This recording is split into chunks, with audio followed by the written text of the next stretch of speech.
I'm Lawrence Jolly. The title of my piece here is Canis Major, and this is an artwork commissioned by Tempo Arts in Public Places program with the City of Austin. The whole idea of doing an art piece based on tennis balls was partly inspired by this guy, Sid, because he's seldom seen out here without a tennis ball in his mouth. Maverick has bone cancer, and he's been given just a few days or weeks to live, and so it's a real treat that he's actually here with us today. But this really is my first large dimensional piece.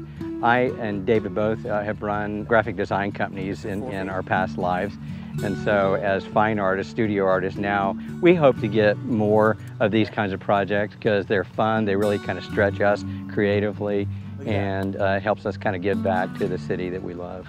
So yeah, I'm really, really happy. And I'm very happy that Maverick could hang around and be a part of it as well.